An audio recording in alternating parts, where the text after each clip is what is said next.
Lions TV, this is your post-match analysis video for yesterday's 2-1 defeat at home against Crystal Palace in the third round of the FA Cup. Listen, we're out of the cup, but I don't think all is lost. There's so many positives to take from that game. Let's start out, as always, by taking a look at the 11 that the gaffer picked to start the match. Two changes were made for the team that lost 3-2 at Bristol City last time out. George Long came in goal for Bulkowski, and Murray Wallace dropped out. Scott Malone replaced him, and I think that had a big impact on the game, to be honest with you. People asking where Murray Wallace was. Was he injured? Why isn't he in the squad? His missus is going to give birth imminently, or may even have done by now, so congratulations to the Wallaces if that moment has come, but that's why he wasn't playing in the game, which puts Scott Malone in at left back, and I'm a big fan of Scott Malone, but I think I'm not going to say cost us, that could be harsh. But anyway, I'm getting well ahead of myself. George Long in goal was, of course, a contractual thing. I think Gary Rowett said in the press this week that they made a promise to George Long in his contract that he would play some games, and I really like the look of him. And I love Bulkowski, of course I do, but I'm excited to see going forward how well he will do. I think when Bulk comes to the end, maybe the end of next season, he's got fantastic distribution. And I've actually noticed that in the warm-up a few times. But anyway, let's not talk about boring stuff, because, as you've probably seen, there's plenty to talk about in this game. The game starts, and Crystal Palace are always going to dominate possession. They're always going to pop the ball lovely. I was always, under Harris, I don't like hoofball. I want to play. I really want to play. But what these Premier League teams are doing, mate, is too much now. It's to the point of ridiculous where there's there's two defenders and a goalkeeper virtually standing on the goal line trying to pop it out, and he did it, ultimately fucked them over. But if you get it right, it does work. But as you saw Man City, if you did watch Man City away at Swindon the night before, even they can get it wrong, and it's just too high risk. Get the ball in their half and play in their half. Trying to stretch teams from the back and do 25 pass movements is very rarely going to happen and happen right. But Palace did start the game well. He's knocking the ball around nicely. And listen, I'll say this early in case I forget to say it. I've come away from yesterday proud of the team, as I'm sure many of you have, and I'm sure that's the reason they played Let Them Come at full time and we got clapped off. Crystal Palace, yes, they're our local rivals, but they're a Premiership side. I was thinking to myself on reflection of yesterday, I'm not sure how they got to the level they're at. How did that happen? I'm not sure. They sort of snuck into the Prem. Well, they got into the Prem. They didn't sneak into the Prem. Let's give them credit where credit's due. But they're at a level now. I'm like, they've got fucking Patrick Vieira in charge. They're spending millions on players. How did that golf happen? But anyway, we was never expected to win the game yesterday. But if we give that level of commitment, desire, and passion every week on the pitch, then I won't ever have a problem with Rowett. I'm happy with us forever being the underdog, but we won't always be in the Championship. And Benik Afobe actually posted yesterday and said, let's push for the playoffs now. And I do really believe that we could build on that. But, we was always going to be chasing that yesterday. We was always going to be defending from the front and pressing high. Let's go into the next league game and not sit back. Let's go and press high. Let's go and attack. And I think surely yesterday that could have been a more of an eye-opener for Rowett. Or could it be? He's been in the job so long now, I'm not sure if he's going to ever change his ways, but if we show that level of desire at home to Nottingham Forest next week, we will beat them. And we was unlucky not to win yesterday. As I said, Crystal Palace started popping the ball well early doors in the game, but we was pressing high. And, we had a couple of movements. Afobe hits one over the bar from a Bradshaw cutback, and the crowd got a little bit excited. But when, I think it was Bradshaw goes flying in by the corner flag and slides in on someone, tackles someone, it might have been Danny McNamara actually, that's what gets the crowd going. That's what gets the crowd off their seats and foaming at the mouth. And we did that very, very well throughout the first half. And the more we did it, the more the crowd got on board. And eventually, we got the breakthrough. And it's through the aforementioned Palace trying to pop the ball round the back, the Pep pop. I believe that's where, or the Klopp pop, call it what you like. But it definitely had a Palace pop because they fucked it right up. And it just shows you even the players at the top level. Jack Butland, the England goalkeeper. I don't know what he's fucking doing. I don't know where he thought, this like Championship, I'll take these two on.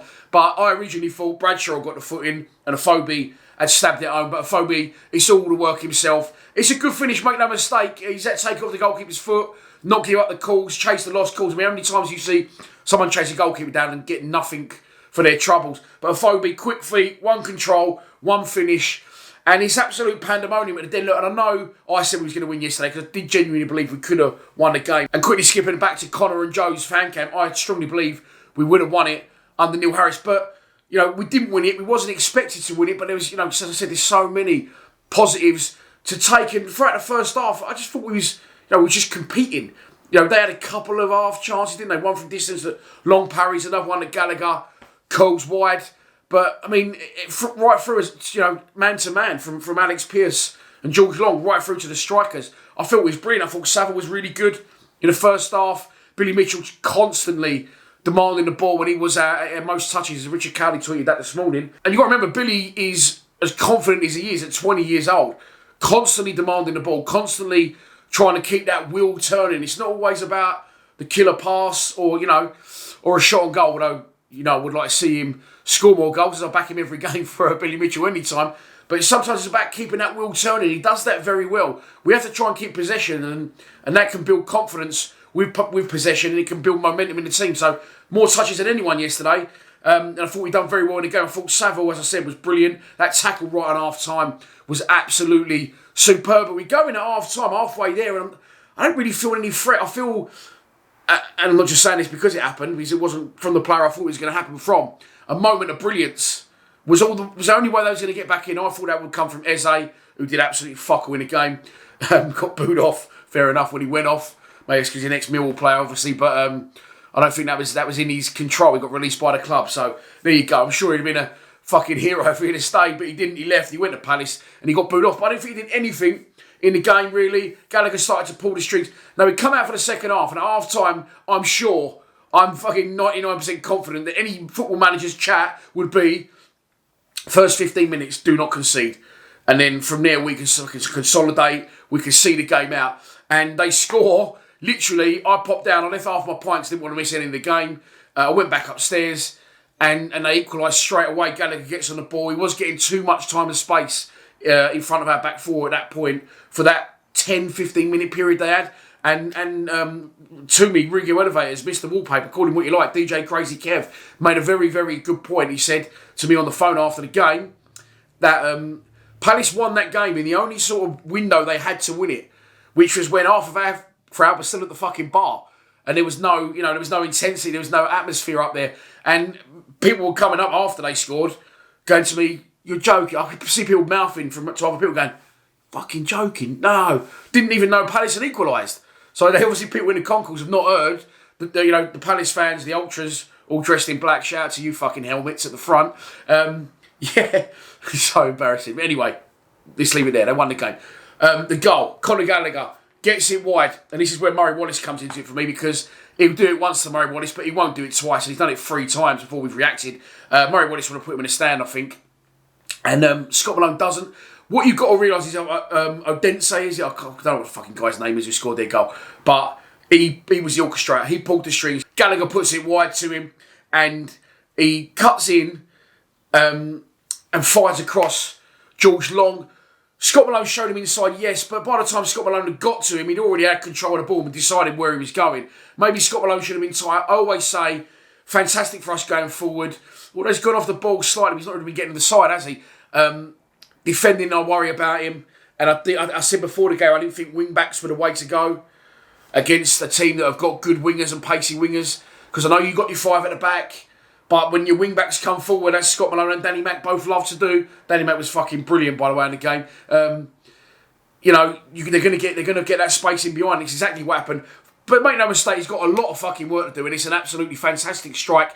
That's not probably going to happen in the Championship, really, is it, to Scott Malone? He's probably going to think I can let him have a little, have his little go there, have his little fire at goal, and it's a fucking fantastic strike. Couldn't have put it any better placed. In off the inside of the post. Okay, he's done it once. That's fair enough. Now, when he does it twice, an absolute carbon copy, 5 minutes, 10 minutes later, and exactly the same thing, with exactly the same 3 players, Gallagher wide to whatever his name is, takes on Malone. Malone's got to get tighter at that point after he should have learned his lesson the first time, and he hits inside exactly the same post and goes along the line and comes out. That's, to me, when Rowett should have realised and smelt the coffee. And what he doesn't do, he doesn't counter things. What he is, he's a reactive manager. He'll wait for the bad thing to happen before he reacts and tries to do something about that. And he shouldn't have done it. He should have. After that second time, I said to my boy, I said, he's got to change it. He's got to get someone in the left back You know, maybe I don't think Murray Wallace was even on the bench. So put Maloney at left back, bring someone on to join in with Maloney and sort of double up if we have to, because that was their only threat in the game. And we don't do it. What happens 2 minutes later? He crosses in. It's a header. It's a goal. People were saying it was unmarked. Yes, it's a fantastic cross. It's a good finish.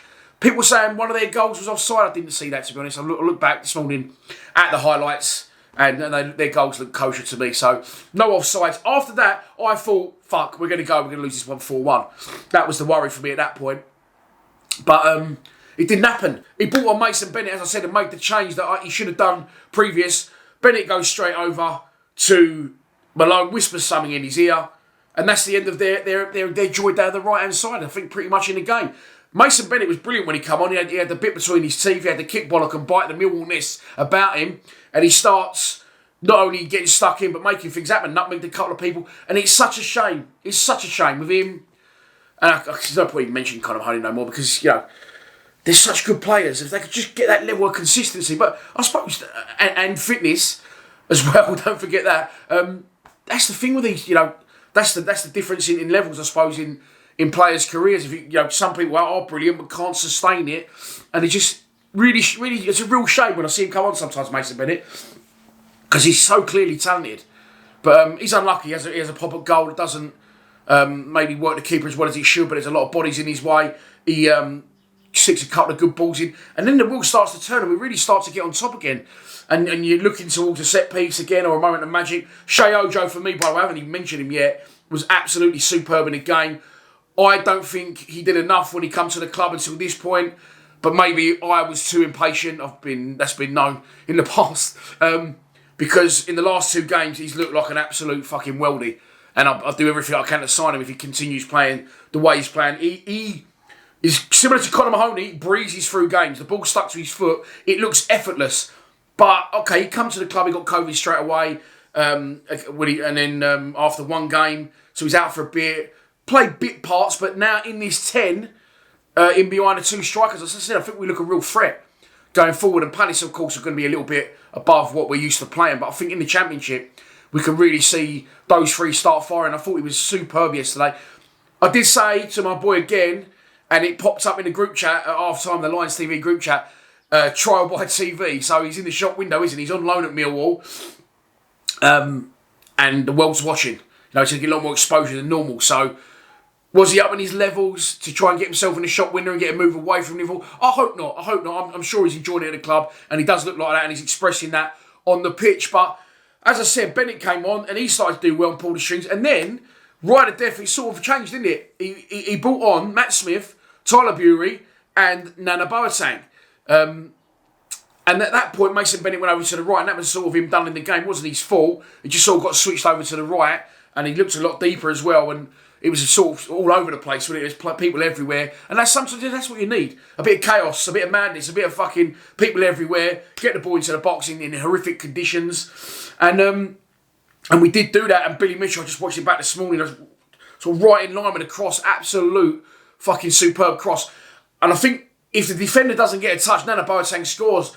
And on his debut, Nana Boateng, I felt like a proud parent yesterday. Obviously, he's not my son, clearly. But yeah, listen, I've watched the 23s for a long time. I really enjoy it. They're playing tomorrow, unfortunately. I don't think I'm going to be able to get this because I have to work. But Nana Boateng is one that I've said will, you know, he's top level for the 23s, and he will come through. So I'll give myself a little pat on the back yesterday, and if I did feel like a proud parent moment that I've watched him grow and come through and make his first team debut. Because a lot of people around me was going, "Who?" when he come on. I was like, "Nah, mates, Nana Boateng, Nana Boateng." I was telling them all about him. So yeah, great player, and didn't look out of place when he come on. Great engine, great pace, and I was honestly really proud to see him on that first team pitch. On the flip side of that, in the 23s, because there's always bad news with me, the player I've slagged off the most in the 23s, Tyler Bury, although he didn't really come to the 23s, then he sort of got bought from AFC Wimbledon. Never rated him, self-indulgent, no final ball. Well, I've got to be honest here, I hold my hands up on that one. I made a mistake. Well, I didn't make a mistake. He's obviously grown into the player that I didn't think he could. And he's now not got the fearless running, but he's also got the end product, what he did yesterday. And he could be a ready-made replacement for Jeb Wallace. However, if he's allowed to play 90 minutes in a game, and this is another little gripe I've got with Rowett won't allow him to do that for 90 minutes, will he? That'll get coached out of him, and he'll have to track back, defend, stay compact, and defend for I just want to see Tyler Beery give him the fucking ball and let him do that. And I thought he was superb again yesterday. Great balls into the box.